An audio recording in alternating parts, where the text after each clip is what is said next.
Mr. Speaker, the Minister of Finance created an impression that the government has rescued the economy and that the government and the people have been relieved as a result of their so-called prudent measures. But Mr. Speaker, behind the polished language, however, lies a different account. Public debt has increased. Development expenditure has stalled. Revenue depends heavily on gold. Oil receipts have underperformed. Transport fares, utility charges, and the prices of locally produced goods continue to burden households. Mr. Speaker, in fact, maize and rice locally produced by our farmers are more expensive than imported rice and maize. Mr. Speaker, in fact,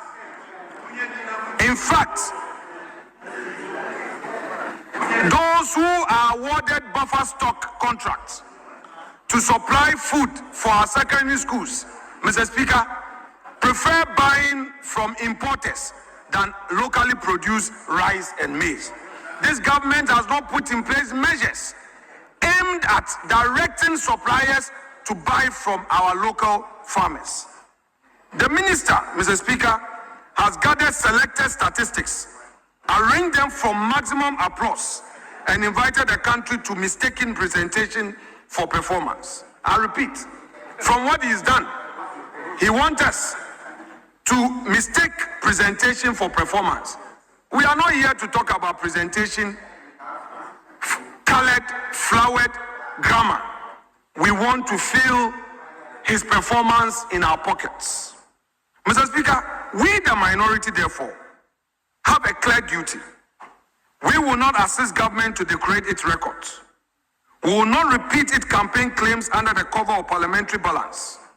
We will examine the minister's own figures and show that the celebration is premature, the foundations are weak, and the lived reality of Ghanaians bear little resemblance to the picture painted at the dispatch box. Speaker, this review is built around a familiar political method where a ratio improves, the minister hides the rising absolute figure. Where expenditure falls below target, he calls it non-performance discipline. Where commodity prices lift growth and reserves, he claims structural transformation. Where inflation slows, he speaks as though prices are falling. And where inherited programs produce results, he presents them as achievement conceived and delivered entirely by this administration, when in fact he knows that is not the case. The question before this House, therefore, Mr. Speaker, is whether or not the government has reduced the burden on the Ghanaian citizen, expanded productive opportunity, executed the development budget, and placed economy on a durable path. On each of these tests, Mr. Speaker, the mid-year review falls short, and I so submit. It is our case, Mr. Speaker, as minority, using the government's own statement that the debt stock is rising, that the celebrated debt ratio rests heavily on the denominator, that the fiscal outcome has been supported by massive under-expenditure, that growth remains exposed to gold, that oil revenues have missed their target, and that the cost of living remains stubbornly high in the areas that matter most to ordinary people. Mr. Speaker, on this call, the Minister of Education, the Minister of Agric, the Minister for Works and Housing, and perhaps the Roads and Highway Minister would all bear witness. The minister is not paying contractors. So if you underperform in your expenditure and you are holding the funds, you don't say that there is growth. Mr. Speaker, this government has abandoned agriculture and heavily depending on Gold for Reserve program. What Gold Board is doing is what the government is depending on. Where IMF is reporting that the amount of 9.6 billion losses as a result of certain actions at the Gold Board. Mr. Speaker, at the right time, the gold board will be summoned to this house through proper procedures in Parliament for them to account for all the losses that they have incurred. They can call us names. We don't mind. We will stick to the rules and hold their feet to account. Mr. Speaker, the minister may control the presentation, but he does not control the fact printed in his own document. The private sector, Mr. Speaker, they cancelled the 1D1F. The 1D1F program of Akufo-Addo Bawumia administration was aimed at helping the private sector with low taxes, helping the private sector with they getting rebates in terms of taxes on their equipment and raw materials. It was going to help the private sector to grow. They came, they said they are cancelling that policy. Unfortunately, Mr. Speaker, there is no alternative policy for the private sector. And this the minister wants us to celebrate. They are not creating growth in the economy. They are not creating jobs. Mr. Speaker, even the jobs they came to meet, we have it on record in this very house, that this government dismissed thousands of Ghanaian youth. And those who have qualified as teachers and nurses, they are refusing to employ them. Every now and then you hear of demonstration by nurses, demonstration by teachers. Today, this government is quiet, is silent, is not creating the enabling environment for job creation. And yet, the minister comes here and says everything is well. Mr. Speaker, the centerpiece of the minister's celebration is a claim that Ghana has already achieved a debt to GDP ratio of 45%. We are not interested in the numbers.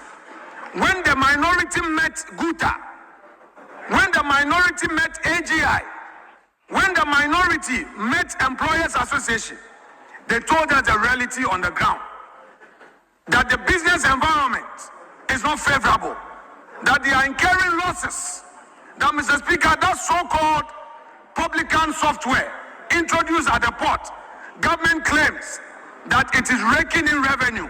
Meanwhile, it is costing the importer millions. It is making import expensive. And yet, you bring a software without doing the necessary research. You go in and you are only interested in the revenue. You are not interested in the cost of that revenue to the ordinary Ghanaian. So in the research agenda, what have you achieved? Nothing. Mr. Speaker, the government is only interested in numbers, the macroeconomic numbers. We are not interested in that. You are not here to please the IMF and the World Bank. The government must know that it is the people of Ghana that voted for you.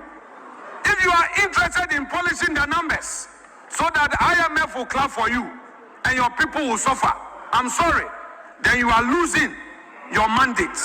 Mr. Speaker, the government has also detached. The government also seeks to detach the current debt position from the painful restructuring undertaken before it assumed office.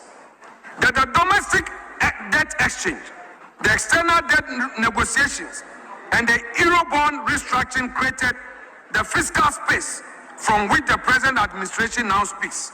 Yet the minister claims the outcome while continuing to condemn the measures that produce it. He cannot inherit the benefit and disown the process. That is hypocrisy. That is double standard. That is unprincipled politics. There is also nothing permanent about the ratio supported by favorable nominal growth, a strong gold price and exchange rate conditions. A weakening cedi, slower growth or decline in commodity price can reverse the ratio quickly. The government has therefore planted its flag on movable ground and called it a permanent victory. Mr. Speaker, time would expose this government. Mr. Speaker, the truthful statement is this: Ghana's debt to GDP ratio has fallen, but Ghana's debt has increased. The minister chose the statistic that flatters the government and suppressed the figures that exposes it. That is the pattern running through the entire review. Mr. Speaker, the IMF exits, A government claiming credit for supervised discipline. Mr. Speaker, I repeat, this government is claiming credit for supervised discipline.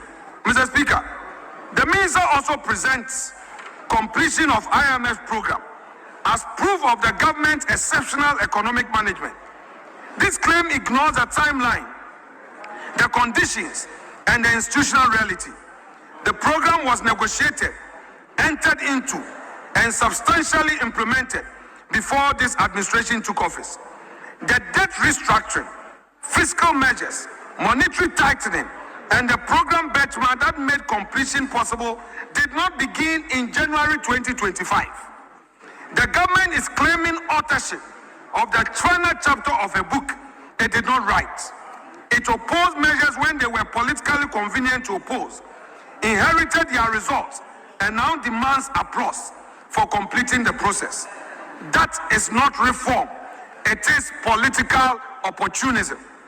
Mr. Speaker, the minister says Ghana met 10 of the 11 quantitative performance criteria.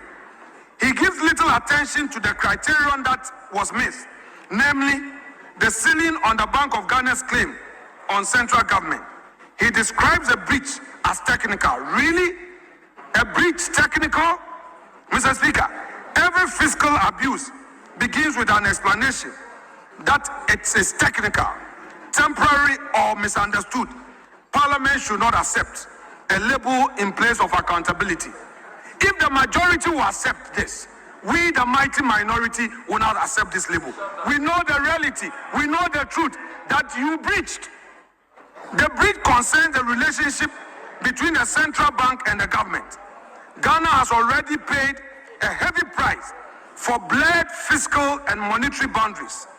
Any transaction that increases claim on government or shift obligation onto the Bank of Ghana's balance sheet deserves full disclosure. I repeat, you sacked the media. You didn't want the media to know. You didn't want the media to know what Bank of Ghana is doing. Today, you can't sack the media again. So I am repeating what you prevented the media from knowing. That any transaction that increases claims on government or shift obligation onto Bank of Ghana's balance sheet deserves full disclosure. You say you are a party of probity and accountability. Yet when Bank of Ghana is being exposed, you want to shut the doors and the windows to the media. Mr. Speaker, the minister cannot invoke central bank independence when attacking his predecessors and dismiss a breach as technical when it occurs under his watch. Mr. Speaker, the completion of the program also removes the external supervision that compelled the government to meet agreed targets. The true test, therefore, begins after the funds review. Disbursement and conditions cease to provide discipline. This administration has not yet demonstrated that it can preserve fiscal restraint when political pressure rises and external monitoring recedes. Mr. Speaker, the minister lists new institutions and control mechanisms, including the Fiscal Council, the Commitment Authorization Regime, and the Value for Money Office. Naming institutions is easy. Giving them independence, publishing their findings, and accepting their criticism is harder. A council that reports quietly to the executive cannot protect the public purse from the executive. The government must state whether the Fiscal Council's assessment will be published in full and laid before Parliament. It must disclose whether the council can challenge unrealistic revenue assumptions, excessive commitment, and offer budget obligations. Without public reports, legal authority, and institutional independence, these bodies will become ceremonial addition to the minister's speeches. Mr. Speaker, IMF exit does not certify transformation. It confirms that Ghana completed a program created in response to a crisis. The government now seeks to convert completion into partisan trophy. The minority, the mighty minority, will not permit that rewriting of history. It will not happen under our watch. We shall expose you. Mr. Speaker, let me deal with inflation. A lower rate was used to conceal higher prices. Mr. Speaker, government's most aggressive propaganda concerns inflation. The government's most aggressive propaganda concerns inflation. The minister announced to us a headline rate of 5.3%, as though the prices of food, transport, electricity, rent, and basic services have returned to affordable levels. Inflation falling does not mean prices are falling. It means prices are increasing at a slower rate than before. The high price level remains, and households continue to pay it. Mr. Speaker, can the minister answer why electricity tariffs have increased to almost 30% in less than 1.5 years? 1.5 years, 30%. You claim there are irregularities at ECG, but the same contractors are being paid at ECG. Come clean and stop the politics. Come clean and stop the politics. Mr. Speaker, we are interested in the reforms being pursued at the energy sector. The Akufo-Addo government started some reforms. Their duty is to continue the reforms. It is not burdening the ordinary Ghanaian with tariffs that will solve the energy problem. And every now and then getting into the news with fake news, with propaganda of arresting those who were in charge, that will give you results. If you have facts, please pursue those facts. And if there's a need for reforms, pursue the reforms. You cannot continue to burden the ordinary Ghanaian. Almost 30% in tariffs. You charge 1 Ghana cedi per liter at the pump. And you have introduced some tax measures. All these in opposition, you said you are not going to increase taxes. You are not going to introduce taxes. But today, you increase taxes and introduce taxes and even bringing back road tolls. The very toll that we abolished. The very toll that you criticize. A government of inconsistencies, a government without principles, a government full of double standard, a government responsible for rhetorics, a government of propaganda, a government of settings, a government that does not create jobs, a government that is always full of sacking people. Mr. Speaker, a government that promises fewer ministers, yet appoint more and more appointees at the Jubilee House. That is who you are. Mr. Speaker, this distinction matters because government is deliberately blurring the figures. A family that could not afford a basket of goods last year does not suddenly afford it because the rate of increase has slowed. Workers have not recovered the purchasing power lost during the earlier price surges. Pensioners have not been compensated for erosion of their incomes. Businesses still operate with higher inputs by way of costs. The minister celebrates the speed of the increase while citizens confront the level of the price. Mr. Speaker, the government's own decomposition shows that services inflation stood at 9.4%. Transport fares and other services used daily by ordinary people continue to rise far above the deadline rate. Locally produced items increased by 6.7% and accounted for the overwhelming share of the inflation experienced by households.